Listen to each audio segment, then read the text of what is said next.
What would you say if I told you there's a company on Earth that operates and engineers Formula 1 vehicles, participates in motor and extreme sports at the very highest level, has a functioning and relatively successful music division, and just one more thing, they send someone into space? Now what if I told you that the company doing this isn't some shadowy tech firm trying to get some PR, but instead, they just make energy drinks?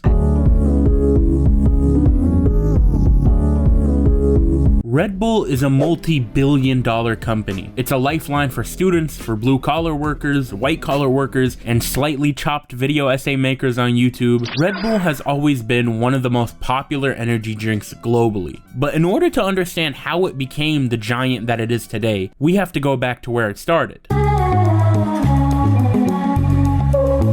The year is 1975 and a lot of stuff was going on. Just ended the Vietnam War, the Soviets just sent some guy into space, Jaws came out, but what I want to focus on is just one guy. Qloudy Vidya was born to a very poor Thai Chinese family. His family, though they didn't have much, would raise ducks and trade fruit to make money. Now later in his life, Qloudy would move to Bangkok to become an antibiotic salesman, which everything I've seen about this guy says that he has little to no formal education, so I have no idea what he was doing selling antibiotics. What happens if I buy medicine off him and I take it and my foot falls off? What do we do then? He eventually goes on to start up his own pharmaceutical company in the early 60s, which then leads us to 1975, where he creates what would become the precursor to Red Bull. Krating Dang was introduced to the public as a good, refreshing drink for Thai laborers. But unfortunately, in the same year, due to a horrible attack by a group literally called Red Bull, the early days of Red Bull were not very good. However, they bounced back by focusing on winning the markets in rural areas and with a working class demographic. So they'd sponsor Muay Thai matches all around, and that famous Red Bull logo would be on display just to do anything they could to cement themselves as the drink of the working class. And eventually, it worked. Red Bull became extremely popular among truck drivers and laborers, and they had done it, but that wasn't where they stopped. So in the early 80s, this guy from Austria takes a trip to Thailand and drinks Red Bull, which he says it cured his jet lag. Him being so enamored by this drink, he meets with Qloudy, and I like to imagine the meeting went something like this. Yeah, I love Red Bulling so much. I want to make a new company and sell to the rest of the world too, yeah. And then Qloudy said, I bet. And so began the founding of the Red Bull conglomerate and the birth of the modern era of Red Bull. But that's not what we're here for. This is just the context.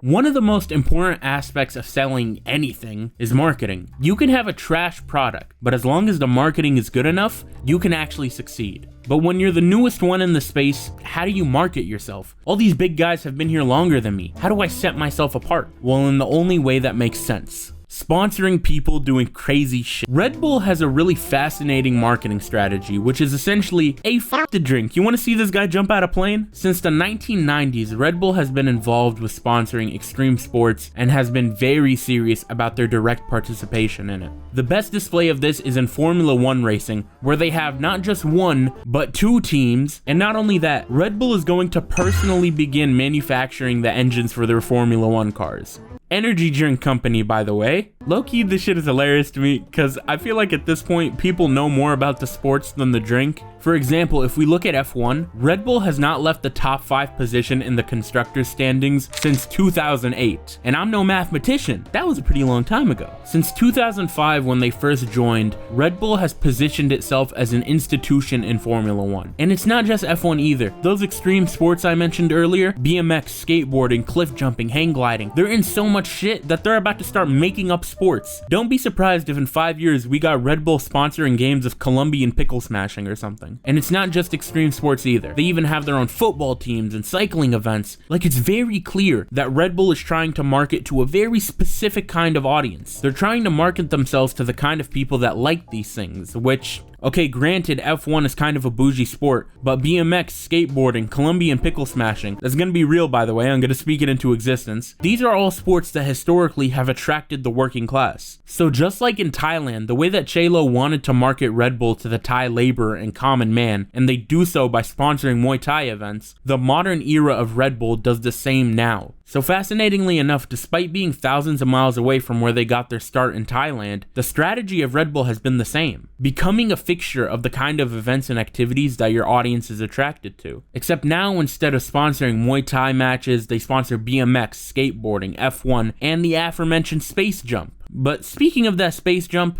I'd actually like to discuss that a little bit. For centuries, man has studied space. From Galileo to Einstein, trying to figure out what this is. And we got to the point where we were so knowledgeable that one day somebody decided, hey, you think we could jump out of that? The Red Bull Stratus project was a high altitude skydiving project that took place in Roswell, New Mexico. You know, the place where the UFO crashed? And the purpose of it was simply to break some records, get some scientific research, but most importantly, advertise Red Bull energy drinks. Now yes, technically this wasn't actually a jump from space, but fuck am I, a Viltrumite? I'm not gonna check him on that. He did it from the stratosphere, so I'm gonna let it rock. The Red Bull Stratus jump happened in 2012 and was a wildly effective marketing tool. The way that Red Bull marketed this wasn't just to associate this jump with Red Bull, it was to associate Red Bull with that feeling every person has when they're like, yeah, I'm gonna do it. And the jump helped Red Bull solidify itself as part of the group it was trying to market to. The type of group that enjoys cool, wild shit like BMX and skateboarding, combat sports, and jumping out of things from real high. The jump was a complete success. Red Bull became a permanent part of that culture. And from a numbers perspective, it was an even bigger success. 8 million concurrent viewers on the jump's live stream. That's like 3 streamer universities, millions of views on the subsequent videos posted about the jump, not even to mention the millions of social media interactions. And from a monetary perspective, it netted Red Bull a sales increase anywhere from 6 to 8%, which might sound small until you remember this is a billion-dollar company, and then you realize it's not that small anymore. Red Bull as a company needs to be a case study in how unorthodox marketing will skyrocket your business. The modern iteration of the company is not even 50 years old and is already the most popular energy drink in America. Granted, it got in while there wasn't a lot of competition, but I think the fact that it hasn't left that top spot isn't a testament to the drink itself, to keep it a buck with you. I'm a student, so I've had a lot of energy drinks and I can't really taste the difference, and yet the reason Red Bull remains firmly at the top of the totem pole, I believe, is because of the way they've approached their marketing. And they've approached it by not even approaching it as marketing. They're approaching it as diversification. As I've been doing this YouTube thing, I've learned a lot. And one thing that I've learned is that there's no better marketing than you marketing yourself. Whether that be through short form content or Twitch streaming or other kinds of social media, nobody's going to market you better than you. And Red Bull has really taken that strategy to heart. But that's not even the final part of Red Bull's marketing ecosystem, because we haven't even talked about the music yet. Get out of my house, Benji. In 2007, Red Bull had already dedicated itself to this marketing strategy of trying to ingrain itself into the market through sports and extreme stuff, but Red Bull being Red Bull decided that that wasn't enough. They weren't doing enough. They needed to do more. They needed more eyes on them. And not just that, they needed more ears too. Red Bull Records is an independent record label that was founded in 2000. Why do they have, this is an energy drink company, why do they have a label? The label is known for primarily representing and publishing the works of artists and producers like Blast and Lord Quest. Now, I'm gonna keep it a buck with you. I've never been in the car and been like, hey, y'all hear that new Red Bull? I've never done that. And that's fine, because the two people I mentioned, Blast and Lord Quest has produced for Schoolboy Q and Sir, and Blast was literally on a Kendrick album a few years ago. So these artists on the Red Bull record label are making a lot of noise, even if people like me haven't been tapped in. But I don't want to just talk about the record label, I want to talk about Red Bull Music Academy. The RBMA is a series of music workshops and festivals that travel all over the world, and they have really amazing artists come through and talk to people about music and pick their brain. It's actually really cool, and they post these town halls on YouTube. The RBMA is a facet of the Red Bull marketing scheme that personally affects me, because the game that gets imparted on these town halls isn't just for musicians. I'm someone who's trying to do videos seriously, and I'm a creative, so a lot of the advice that gets given in these town halls is applicable to me and what I'm trying to do. So every time I improve a video, every time I try out a new idea because I was inspired by some advice that I was given through the RBMA, that was Red Bull's marketing. That was the company of Red Bull doing that, and that's how they succeed. Red Bull is Bull's desire for their marketing is at its core to ingrain itself in your head so that every time you hit a convenience store, every time you're studying for an exam late night, every time you're powering through an 8-hour editing session, you think to yourself, I need a Red Bull right now. Red Bull as a company has never really changed throughout their history. Their marketing strategy has always been to use the interests of their market to get themselves inside the mind of their customers and attaching themselves to those interests. Music, sports, interstellar travel, these are all things that Red Bull has successfully chained themselves with. And because of that, they were able to create a company as successful as it is right now. Red Bull is a case study on how to create a marketing scheme that extends past itself and how it was able to create different avenues for itself based on that marketing scheme. But ultimately, the reason why this whole thing succeeded was because of the many side quests of Red Bull. There's number one rule: follow your heart. Like, a lot of people might not see your vision yet.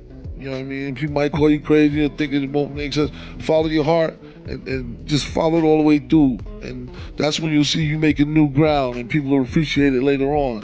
You know what I mean? Never try to do something to impress the next man, you know, next woman. Like, it's really about what you see and, you know, what you have inside. You know, everybody's a unique individual here. You know what I mean? So you have something to contribute. So whatever it is, follow that and bring it out and share at the table with all of us, you know what I mean? Yeah. Always remember, the devil only know about what you tell him. It's power in the tongue, I still be trying to be discreet. What you know about going through some hell and trying to keep it G. I had beat your block, you had got off instead of beating feet. Every time you keep shit real, it'll never come with a receipt. Niggas see that bill put on the table, act like they ain't